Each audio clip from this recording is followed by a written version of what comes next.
Sometimes I get so focused on doing things perfectly that I never get started. The pressure builds and decision paralysis sets in, and it gets harder and harder to start.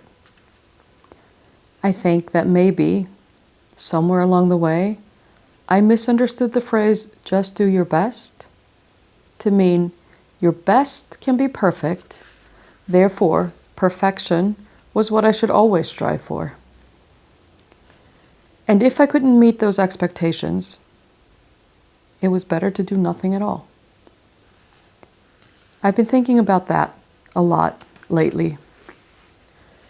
In my last episode, I talked about the Iceland Knit Fest.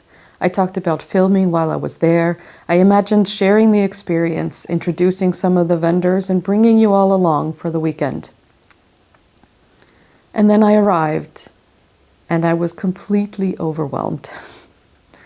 There were so many people, so much noise, so many conversations, and so much inspiration all happening at once.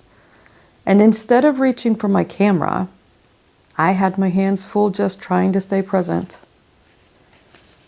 I came home with almost no footage. And somehow, that small thing grew into something bigger in my mind.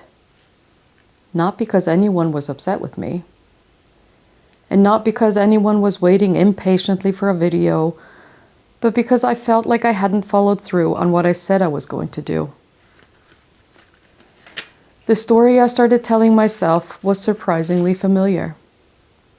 You should have been more prepared. You should have handled it better. You should have done more. And the longer I sat with those thoughts, the harder it became to film again. Because at that point, making a video wasn't the problem anymore. The problem was that I felt like I had fallen short of my own expectations. I've noticed that perfectionism often sounds productive on the surface. It sounds responsible. It sounds ambitious. But underneath, at least for me, it often sounds a lot more like fear. Fear of disappointing people, fear of not being good enough, fear of being seen trying and falling short. And maybe that's why doing nothing can sometimes feel safer than doing something imperfectly. This past week, I've been wondering what would happen if I offered myself the same grace that I so easily offer other people. If a friend came home from a busy weekend feeling overwhelmed, I wouldn't tell them they failed. If my daughter needed to rest instead of documenting every moment, I wouldn't tell her that she had wasted an opportunity. I would probably tell them that they were human and that perfection is overrated. And yet, somehow, that kindness can be difficult to extend to ourselves. As I was thinking all of this, I found myself reaching for a dress I've owned for years. It's one of those pieces that has been worn and loved and lived in. The fabric is thinning in places. Some of the seams are starting to come apart. It's showing signs of use. My first thought wasn't that it should be thrown away. My first thought was that it deserved mending, because the things we care about rarely stay perfect. The things we use, the things we love, the things we return to again and again will eventually show signs of wear. That's what happens when something becomes a part of our lives. And maybe people aren't so different. Maybe the things that matter deserve more than one chance. Maybe they deserve repair. Maybe they deserve attention. Or maybe they deserve care. Not because they are flawless, but because they're valuable. And I think that's what drew me to mending in the first place. It's a refusal to treat wear and tear as the end of the story. It's a way of saying, this still matters. This is still worth caring for. And I think that can be true of so many things. Clothes, projects, relationships, communities, even ourselves. Sometimes the most meaningful thing we can do isn't to start over with something new. Sometimes it's sitting down with what already exists, with all its imperfections and loose threads, and deciding it's worth continuing. So that's what I'm doing today. I'm not starting over, and I'm not trying to make up for anything. I'm just picking up the thread again. My name is Sandra. I live in Iceland, and I'm creating a mostly handmade wardrobe over a long period of time. If you're new here, welcome. And if you're returning, welcome back. I'm so happy that you're here. Hello. Thank you for staying through the introduction and onto this podcast part of the episode. As you can hear, I've had a lot of random thoughts running through my mind this week. And honestly, it's been a bit of a heavy week. I've been recovering from the overwhelm of going to Iceland Knit Fest. It was amazing, and there were so many amazing people. I loved every minute, but I was overwhelmed the whole time as well. So I didn't actually get any footage except for a little bit from the parade that was on the opening day. And I was going to do some filming both when we were knitting at someone's house and then also during the, where the vendors are. But then I was feeling awkward and overwhelmed about filming other people without getting permission first. And that's something that I always struggle with a bit. And I struggled with this as well when I was studying photography, was photographing people in public places. And I know that it's allowed and it's not against any rules or anything like that. I just feel like it's a bit of an invasion of privacy. And so I didn't do that. And then when I was actually trying to look at some yarn, there were so many people there, and I'm only 5 feet, so I'm 152 centimeters, which means that I'm like at everyone's shoulder height or something. And trying to film while I was looking at yarns, for example, and feeling like I was in everybody's way anyway, was just not working for me. So I brought my camera everywhere, and I didn't pick it up and record anything, not even the classes that I was teaching. So it is what it is, and maybe I should have known this before promising something that I wouldn't be able to follow through on. But here we are. And I don't know if that's relatable to anyone, but yeah, it is what it is. So in this podcast episode, I'm going to be sharing with you what I'm wearing. And I am going to be sharing with you what projects I'm currently working on. I actually cast on a new project, so I'm excited to share that with you as well. And I don't have any finished objects, but I have some that are closer to being finished. As I've said so many times, knitting is a slow craft, and it's not meant to be a race, and it's not meant to be something that we finish so quickly that our wardrobe grows to an unmanageable size because of our knitting adventures. So yeah, as you know, you have heard these thoughts about knitting from me multiple times. So to start with what I am wearing, this little scarf is just a project that I did when I was learning more about my knitting machine. I actually have a knitting machine here that used to be my mom's, or it still is my mom's. It's just gets to stay at my house because I'm dreaming about becoming good at the knitting machine and being able to make basics like leggings and tank tops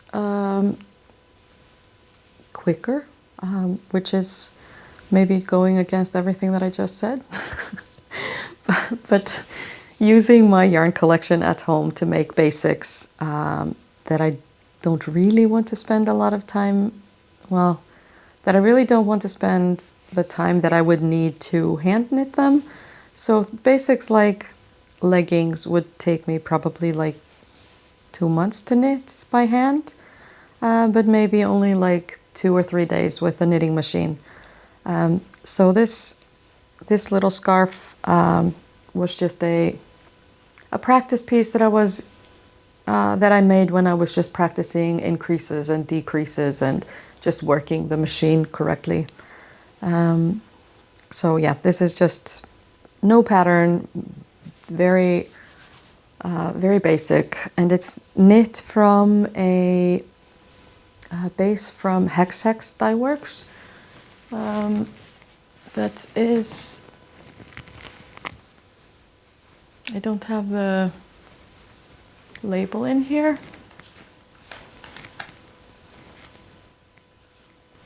but it's a lace weight. Let me check if I can find one. Yes, I can. This is a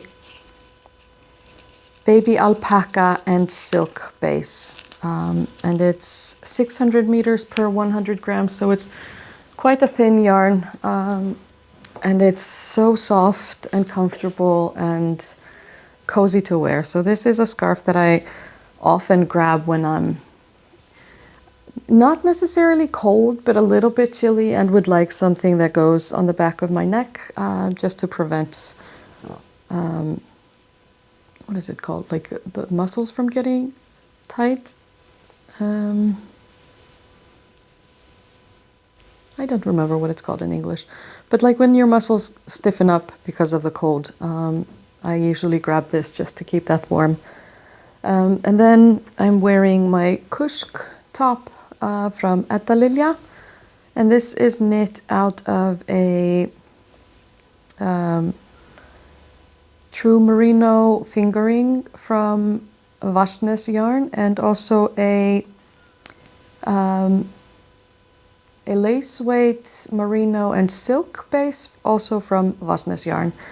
And I really love the way that this feels on my body. So I am planning another one of these tees sometime in the future, and making that a bit smaller. I remember thinking when I when I knit this up a few years ago that it was such a quick knit. But it wasn't really. I just knit it when I was having a social media break. So I had a lot of free time to knit. And it took maybe a week to knit up, but it was because I was knitting 6 to 8 hours a day. So it was a quick knit time-wise, like from when I started to when I finished, but not a quick knit. What do you say? Like not a quick knit if I was taking the time and adding up my hours. And I would love to hear from you. Like when you say something is a quick knit, or when you hear someone say something is a quick knit, what does that mean to you? Is it relative to something else? Is it time-wise in like the hours that you make it? Is it time-wise in like from when you start to when you finish, like how much you can focus on it? A quick knit, does it mean that it's knit up on large needles, or does it mean that it's a small object with few stitches? I would love to hear your thoughts about this, because I always feel like that's such a counterproductive thing to say. Something is a quick knit. What does that mean? And are knits meant to be quick? I don't know. I would love to hear your thoughts. So yeah, that's what I'm wearing. I'm also wearing my all-day culottes that I made from the bed sheet when I was in the States. My mock-up of those pants before I made them out of more expensive fabric, and I really like wearing them. They feel almost like I'm wearing pajama pants, but I don't think that they look like I'm wearing pajama pants. So I will put some footage here of what my outfit looks like. And then I'm also wearing socks that I knit from a pattern from Summerly Designs. I think they are the Cider House socks. If I'm wrong, I will put a correction on the screen. But I think that they are the Cider House socks. They are knit from a sock yarn from Vatnsnes Yarn as well. I'm realizing that I'm almost wearing exclusively things that I've knit from Vatnsnes Yarn today, except for the scarf. And it's a sock yarn that is a mix of merino and mohair. And I thought that I was so curious when I saw it advertised, and I was thinking that this is not going to be comfortable because it will be fuzzy between my toes, and I don't think that's a sensation that I would like. But they are very, very comfortable, and I just used a normal sock yarn for the cuff and the toe. So it's a yarn that I really like, and I don't think that she stocks it anymore, but I would love to get my hands on some more of this sock yarn because it's really comfortable to wear and warm without being hot, which I think is great for socks because I don't want to be hot on my feet. I don't want them to be sweaty. So yeah, that's what I'm wearing. The projects that I'm working on currently are mostly just the same that I have been working on. Knitting takes me a long time, and that's what I want. So right now I'm knitting on my Yearlong blanket by Sandra Granqvist, who is the same designer that designed my blue scarf that I often wear, and I think I was wearing it in the intro to this video as well. So this is by Sandra Granqvist, and it's a blanket that is split into sections that represent the months. So this brown one here is January, and I picked brown because it was such an unseasonably warm month that I had things growing in my garden which normally don't start growing until like May. So the brown is representative of that, like this weird warmth that was in the coldest month that we normally have. But then February came along and it was gray and dreary like February always is, with a bit of the Icelandic seasonal depression that I think almost everyone here experiences. But I have a purple stripe here because that was the morning that I was knitting. I usually knit a few, like a row of this in the mornings with my coffee. And this little purple stripe is when my second granddaughter was born. So the morning that I was knitting after I got the news that she was born during the night, I put a little purple stripe just to remind me of that morning with my coffee, and her sister here being really excited that she got a new sister. And it was, yeah. So this is for her. This is for Valentina. And then I have March, which is purple. Also representative of Valentina, because we were getting to know her for her first month and seeing her, just getting to know her personality a bit. And you know how it is with babies and getting to see them and getting to hold them and learning how they smell and you know, all of these things. So purple here is for her. But it's also her sister's favorite color, like one of her sister's favorite colors. So the purple that I'm using here is, yes, representative for Valentina, the younger one. But it's knit, it's a lot of purples that I have used to knit her older sister.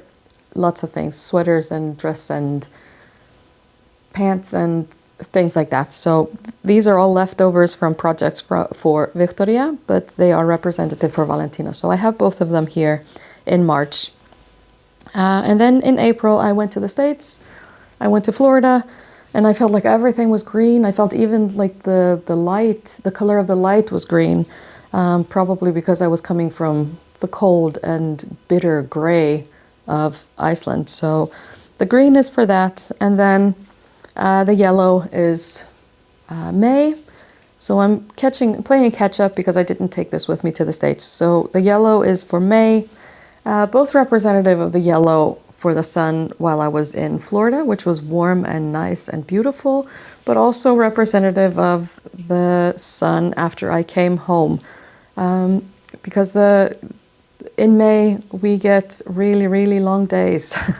As much as February days are gray and dreary and terrible, May is beautiful. The sun isn't setting until 10:30, 11 o'clock, and it's bright always. And like this week, tomorrow maybe? I think it's tomorrow is the longest day. So it's the summer equinox is tomorrow. And right now the sun isn't setting at all. So like I woke up at 3 o'clock this morning because I was thirsty, and I went into the kitchen and the sun was shining and it was so beautiful coming in through the window. So it's the season of the midnight sun now, and I love this time of year. I feel so much more energy, and I feel like I want to be outside all of the time. And I feel so inspired during this season. So that's this that I'm working on. I finished this one sock while I was at the Iceland Knit Fest and was thinking that I would cast on its partner while I was there, but I forgot to bring this little brown cuff color, so I haven't cast on the other one yet. But my granddaughter was here on Wednesday because Wednesday was the Icelandic Independence Day, and she was so excited to have a sock that matches my pair of socks from this sock yarn. So I need to get going with this and hopefully finish it soon, this week, next week, something like that. So that is also what I'm working on. I need to cast that on today. I finally found this little ball of cuff yarn.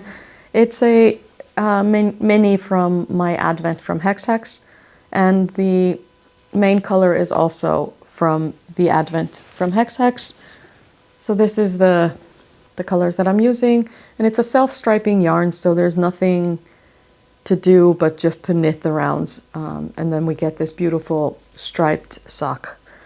So I need to finish this, or need to cast this on, preferably today, because I think that she is coming to stay with us tomorrow, and I know that she is going to be asking about her pair of socks, so that we can match each other while she's here.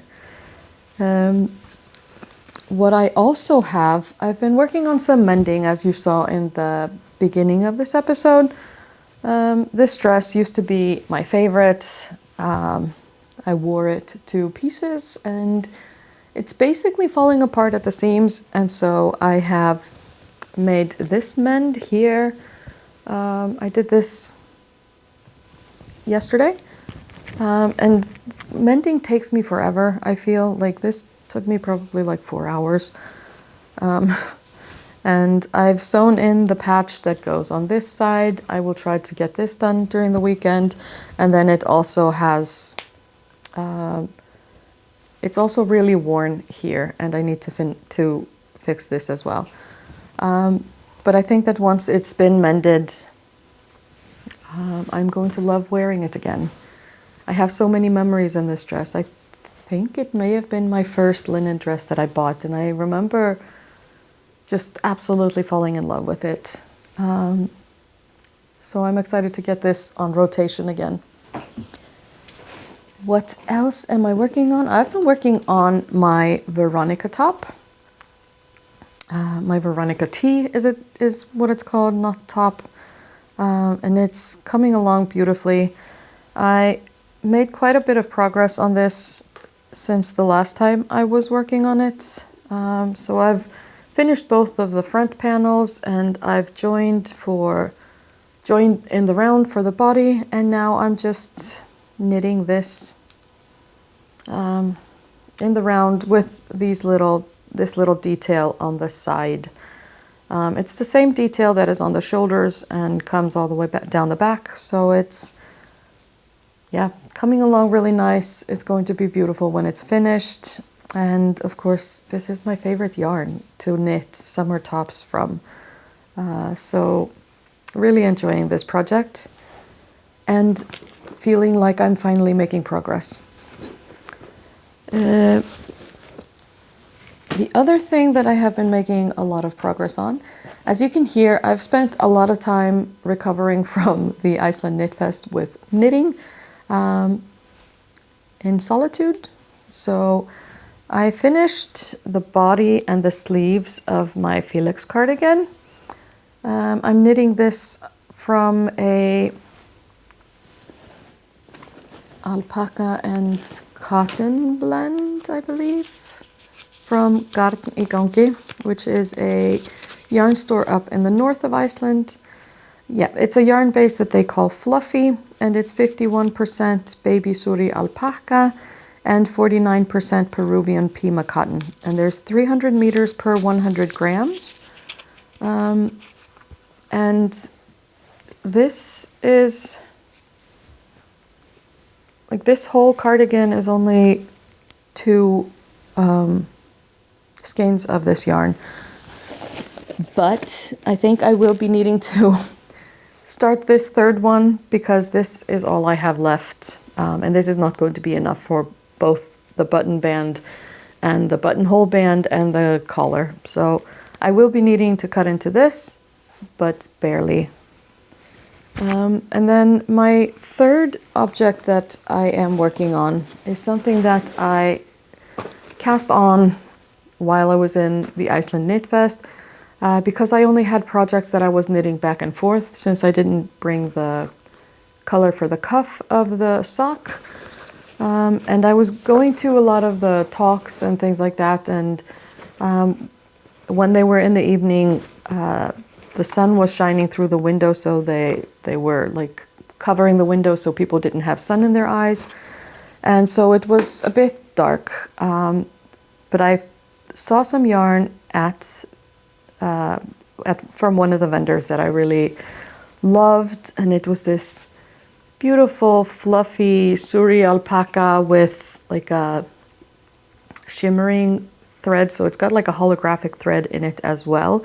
And I thought this would be perfect for my 3-year-old granddaughter. Normally I don't like pink, even though I'm wearing pink. I never wear pink, but I almost feel like I could wear this pink because it's beautiful. So this was, I just looked up, I did a gauge swatch and measured that while I was at one of the talks. I didn't wash it and block it, but I think it doesn't really matter since I'm making a children's pullover. That's fine if it's too big, and I'm making it big enough so that it will last for probably a year or two. So I did a gauge swatch, and then I used Knittable, which I've talked about before, to give me a pattern.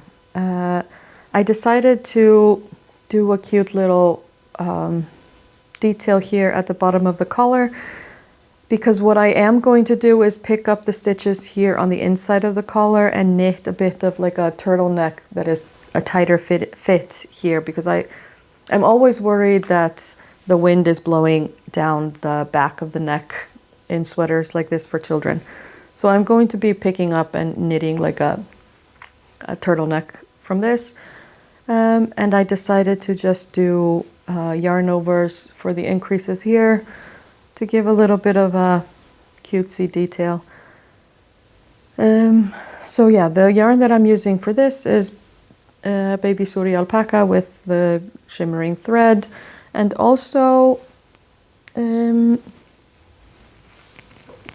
a thread that I bought from the Vatnsnes booth. It's called Make It Perlchen, and it's a knit-in thread with glass beads from Rico Designs. And it's coming along beautifully. Yeah, it's going to be great. My granddaughter was here a few days ago, and I told her that I'm making this pink sweater for me, and she says, no, it's not. It's way too small for you. This is for me. And she was really excited. So that's what I'm knitting on and trying to get finished soon-ish, but not so soon. I think it'll be fine if I don't finish it until August. But yeah, it's going to be a light, beautiful, comfy sweater for her to wear. I have been debating a bit about whether I want to show acquisitions from the Yarn Festival. Mostly just because I don't want people to feel influenced to buy anything,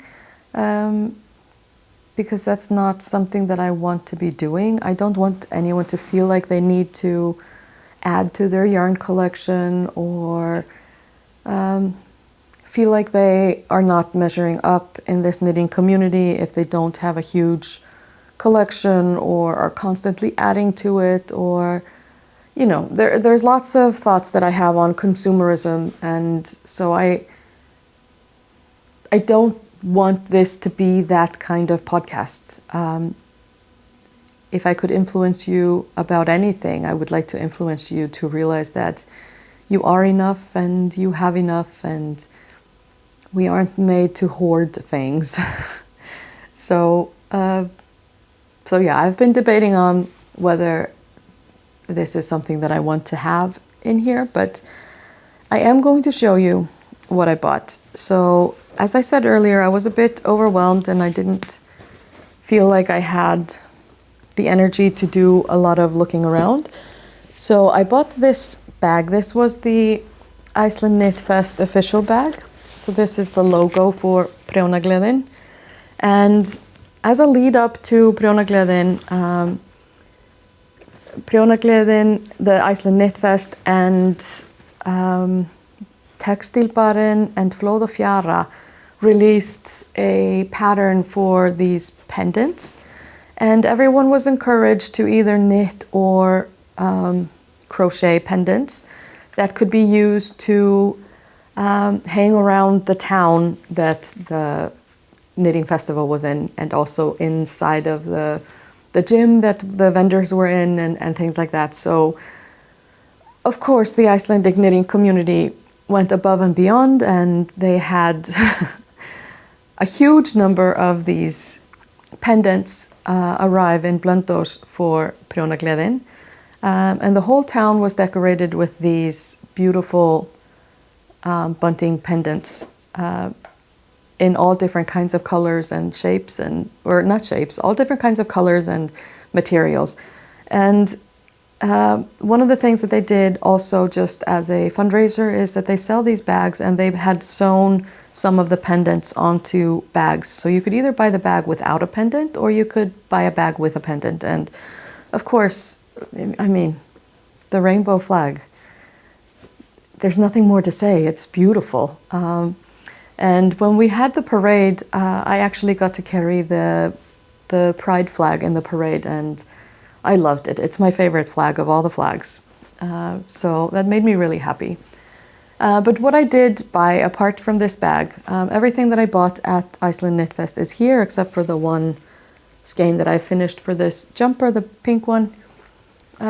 So maybe I should just start with that. I bought two. I think I bought two skeins of this. This is the Baby Suri Alpaca and Mulberry Silk and Stellina Sparkle. It's 300 meters for 50 grams, and this is hand dyed by Uppfit, which is Inga Matt. She has a YouTube channel on here that I will link as well if you want to check her out. She's really talented, and she just started dyeing yarn, I think maybe a year ago or something, and she's got some beautiful yarn. So I was excited to see this color. I actually walked by this a few times before buying it because I wasn't going to buy it, but then I couldn't stop thinking about it. And on the second day that I had been walking by and it was still available, because I was sure someone else would snatch this up because it's gorgeous. But on the second day when it was still available, after I had taught my workshops and before I was going to the evening session, like the evening talk with Stephen West, it was still available and I decided to buy it and make a jumper for Victoria. And just to make this, because this is quite a soft and, I'm not going to say fragile yarn, but it's easy to pull apart. I decided to buy a thread to strengthen it with, and that was this Make It Perlchen by Rico design. And it's a cotton thread with glass beads, so it's making it quite sparkly and beautiful. So this is one of the things that I bought.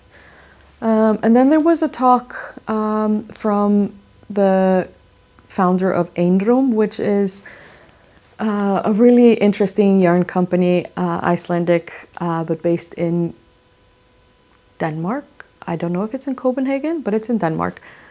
And they started out with mixing the Icelandic wool and silk, and that yarn is just absolutely beautiful. And if I didn't have an allergy for Icelandic wool, then that would probably be the only yarn that I would want to knit from, because it's soft and it has a beautiful sheen.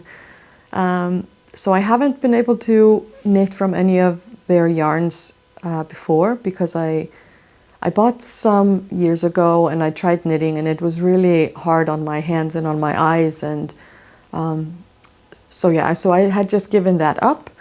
But in her talk she was talking about that they have a different, like a new base of yarn, newer, maybe it's not new, and it's merino, lamb's wool and mulberry silk, and this is made in Denmark, so it's not made in the factory that the other yarn is made from, the one that I am apparently allergic to, and it's a long story that I can tell sometime later, but I developed this allergy after knitting for years and years with this. So I bought these 3 beautifully pink skeins of Einrum Lamb 2, and it's a 89% pure new wool and 11% mulberry silk, and it feels divine and it's a beautiful color. So I'm going to make something matching for both of my granddaughters from this. And I know that this is going to be both soft and really warm. So I'm hoping that I can get them something made from this for the fall and the winter. Okay, apparently I bought 3 of these from Inkamat. And then I also bought this yarn. It's Icelandic wool, but it's not made in the factory that I was talking about earlier, and it's not this is in Iceland. I think we only have 2 breeds of sheep that are allowed to be brought into the country. We are of course an island, and there are really, really strict restrictions on all of the animals that come into the country, because we don't have a lot of the animal diseases, for example. You can't travel with pets in Iceland. You can't bring them from abroad to Iceland without having them go into like solitary confinement for some time. And so we are very restrictive on all of the animals that come in. So I think that there's only 2 breeds of sheep that are here. And one of them is the Icelandic leader sheep wool. Well, no, that's not the sheep. The Icelandic leader sheep. It's called forystufé in Icelandic. And it used to be that it was important to have some sheep of this breed with your flock, because these sheep will always be able to find their way home. And they are smarter than the normal sheep and things like that. Like there are things that this breed is really known for. And I decided to buy this little skein. It's a 50-gram skein, I think, of this yarn. And I'm going to make mittens for my granddaughter for the winter. And since this sheep always knows its way home, it's said that if you knit something with their wool, you will never become lost. And so I'm expecting that if I make her if I make her mittens for this, at least she will always be able to find her way to Amma's house.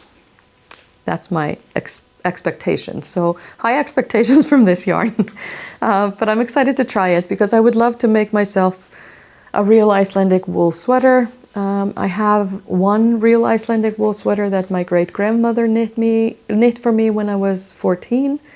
But I would love to have one that I knit myself. So I'm trying this yarn to see if I have an allergy for that as well. And then I was so inspired by Pride Month and the Pride flag, and I think that diversity and acceptance is beautiful. And so I was really inspired by that. And so I decided that I would love to make myself another Paris skirt, like the one that I have made already, but with rainbow colors and with mohair from many different hand dyers. So I bought this beautiful red. It was a single skein of red that has been waiting for someone to buy it. This is from Natura Knitting, which is an Icelandic dyer, of course. And then I bought this gorgeous orange from Vatnsnes Yarn because I want diversity in my skirts with representation from all of the different Icelandic yarn dyers. And then this gorgeous yellow from Today I Feel yarn. A beautiful green from Ingamat from Uppfit. And I will be picking up a blue from my friend Edda Lilja, who was not a vendor at the Iceland Knit Fest, but she lives close to me, and I'm going to be getting a blue from her. And then I have this gorgeous purple from HexHex. So I'm planning on making a skirt, preferably so that I can use it for the Pride Parade in August, probably not until next year, because I don't want to put pressure on myself to knit this really quickly, because that just steals the enjoyment for me. So this is what I bought at Iceland Knit Fest. It was a lot more than I planned, but none of it is something that I regret. I'm excited about trying this wool, and I think this is beautiful for Victoria, and maybe I will even have enough left so that I can make something for Valentina. I also bought a stitch marker, Progress Keeper, from Annasika, and I don't think that you can see it here, but I will put a picture on the screen. So yeah, that is all that I bought. That's all that I have to share. I hope that you're doing well. I hope that summer is treating you well. If it's really hot where you are, could you please send some of that heat over here? I would love a little bit more heat. I think it's like 13 degrees outside now, and I've been cold. But luckily I have lots of knitwear to keep myself warm. Yeah, next time I hope to have at least a finished Felix cardigan to show you. Next week is going to be quite busy for me. I have a training on Wednesday and Thursday that I will be doing for some volunteers. We will be staying at a hotel in beautiful Hveragerði, which is a town that I really enjoy visiting, so I'm excited for that. Yeah. I hope you're enjoying your summer so far. I hope that all of your cozy knits are waiting for you for the fall. And I would love to hear what you are working on. If there's something that you're working on that is like a summer project, for example, I would love to hear it. I saw that one of the Icelandic yarn stores is having a summer top knit along that starts on July 1st, I think. So I'm going to be checking that out. I just noticed it on Instagram today. So yeah, that's all I have today. Thank you for staying and thank you for watching, and hopefully I will see you next time.